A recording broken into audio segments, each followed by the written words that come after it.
Continuamos con más información en la pantalla de Canal E. Está con nosotros el analista político José María Rodríguez Saráchaga para hablar sobre el discurso del presidente Javier Milei que se realizó en el día de ayer. A las 21 horas habló por cadena nacional y hizo un repaso de su gestión en materia económica. ¿Cómo está, José? ¿Qué tal? ¿Cómo estás? Buenas tardes. Buenas tardes. Bueno, para analizar el discurso ayer del presidente, comenzó también resaltando un punto muy importante en materia económica como es el superávit fiscal. Sí, comenzó con ese análisis, con ese autobombo, con esa autopromoción. Sí. Y después, en verdad, lo que no se entendió mucho fue la idea de la puesta en escena. Estaban los cuatro funcionarios un tanto desdibujados ahí, que no se entendía muy bien cuál era el rol. Encima parados, aburriéndose, cansándose. Milei corriendo el discurso. Regla número 1, nunca se corre el discurso, porque correr el discurso significa que te lo querés sacar de encima, que vos no le estás dando entidad a lo que decís. Si vos no le das entidad a lo que decís, mucho menos se la va a dar el público después. Entonces no se entendió mucho. Suponemos que la idea era un poco tapar la marcha de hoy, pero para tapar la marcha de hoy, si la idea era hacer una cadena nacional, podían haber cuidado un poco más los detalles, preparado un poco más la puesta en escena, haber practicado la lectura, haber practicado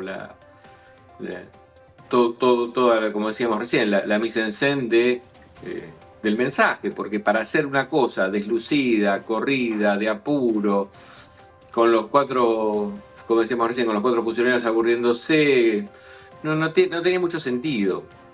De hecho, la misma puesta en escena, con los funcionarios sentados, todos en una mesa y justamente con los funcionarios, en lugar de estar mirando al frente, mirando a la persona que hablaba, que era el presidente de la nación, en lugar de mirar hacia adelante, casi como si ignoraran lo que decía el presidente, básicamente no tenía mucho sentido.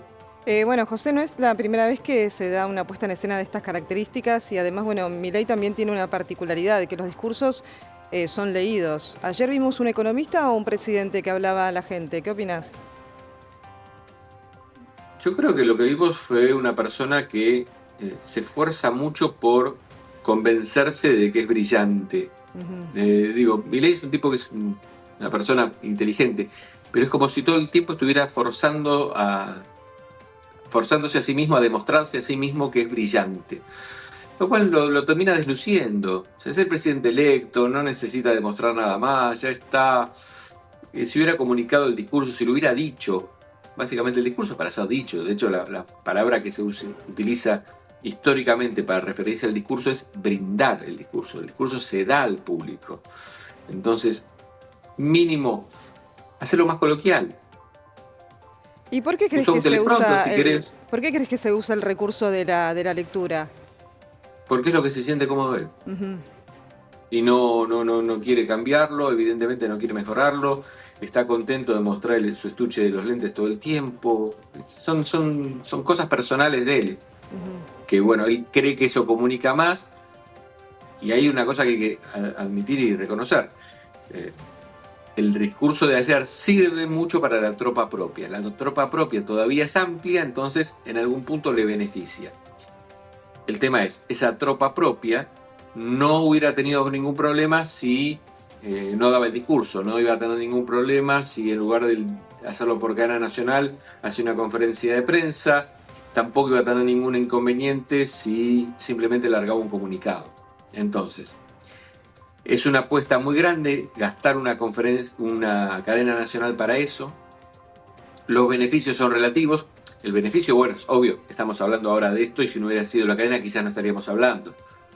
Pero más allá de eso, cuidar los detalles. Y Juan, José, perdón, ayer el discurso, sentís que, bueno, hablaste de la tropa propia. ¿Faltó también un mensaje para la gente, para los votantes que todavía siguen confiando en el gobierno? Yo supongo que por lo que estamos viendo aparte en la calle, los votantes que votaron al gobierno todavía siguen fieles al gobierno. La realidad de los hechos es que pasaron apenas 5 meses. Claro. Menos. Entonces es muy rápido para separarse, digamos. Uno no se divorcia hasta después de la luna de miel, por lo general. son raros los casos que uno se divorcia antes de la luna de miel. Entonces, todavía digamos que estamos en ese periodo de nos estamos conociendo, que recién empezamos, que todavía le ponemos garra, que todavía tratamos de justificar el voto que tuvimos y todo lo demás. Entonces, pasaron pocos meses, la oposición le termina haciendo un favor en algún punto porque es tan desembosada la oposición a todo lo que haga y diga Milei per se, o sea, ya es una cosa de, no porque lo decís vos, no importa lo que decís, pero la ley de gravedad dice que todo cuerpo que no se sostiene cae. No, ¿por qué? Porque lo dijo Milei. Entonces llega un punto en que la oposición termina favoreciendo al gobierno. Pasó en el caso de el paro fallido de la CGT, en la movilización fallida. Digamos que hoy es la primera movilización y en algún punto se termina desdibujando para todo el que no sea opositor, porque la conjunción de gente que no podría compartir el mismo metro cuadrado que va a estar hoy en la marcha, Claro. termina jugándole en contra. O sea, en algún punto le juega en contra a la oposición y termina jugando a favor del gobierno. O sea, que en el mismo lugar estén Lustó, Massa, Moyano, las universidades de las madres. O sea, es una cosa tan excesivamente heterogénea que termina generando más ruido que lo que hace la movilización. Incluso el fallido de Loredo de tratar de sumarse a la movilización y los participantes que lo echaron. O sea, es tanto el ruido que hay de ese otro lado que con todo el ruido propio y todos los errores no forzados propios del gobierno termina saliendo favorecido hasta de la marcha que teóricamente lo iba a lastimar más. Sí, ayer cuando arrancó el discurso justamente dijo que es el último tramo de un esfuerzo heroico, ¿no? Por parte también de las personas que lo votaron y acompañaron también las propuestas de este gobierno. ¿Hasta cuánto tiempo más crees que se puede sostener este tipo de mensajes? Dos cosas. La primera que es, eso fue lejos lo mejor del discurso. Sí. Fue lejos lo mejor del discurso. El reconocimiento a los votantes y a la gente que está soportando el ajuste. Y es muy bueno porque es de las pocas veces que se hizo en la historia. O sea, en eso hay que darle la derecha al presidente. Pocas veces se reconoció el esfuerzo de la gente que soporta el ajuste, porque generalmente el ajuste se niega. Salvo el experimento comunicacional de Cambiemos, que nunca se entendió, que hacían populismo y comunicaban ajuste. Generalmente los gobiernos que hacen populismo, cuando hacen una parte de ajuste para sustentar el populismo, lo niegan.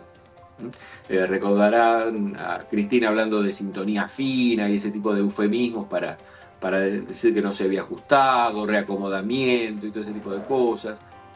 En cambio, este reconocimiento genuino del esfuerzo de la gente me pareció lejos lo mejor del discurso. Sí. Metido en una vorágine de palabras a 200 kilómetros por hora, como que se perdió un poco. Y lo que durará el esfuerzo dependerá de qué tan rápido se vean verdaderamente los auténticos brotes verdes, que no son los que se pueden declamar, sino los que la gente ve en la calle. Cuando vos ves que se empieza a mover más la calle, lo notamos todo enseguida. Cuando la gente tiene más poder de compra, lo notás enseguida. Cuando más esa actividad, lo notás enseguida. Lo que la gente notó y ya está notando es el desaceleramiento de la inflación, que lo notamos todos. Vas a un supermercado y ves que están hasta las góndolas de oferta. O sea, en cualquier momento le ponen un cartel a la góndola que dice estamos de oferta. Y eso se está notando. Lo que todavía no se nota es, porque no hay, es reactivación. Bueno, José, muchísimas gracias por este contacto y todo el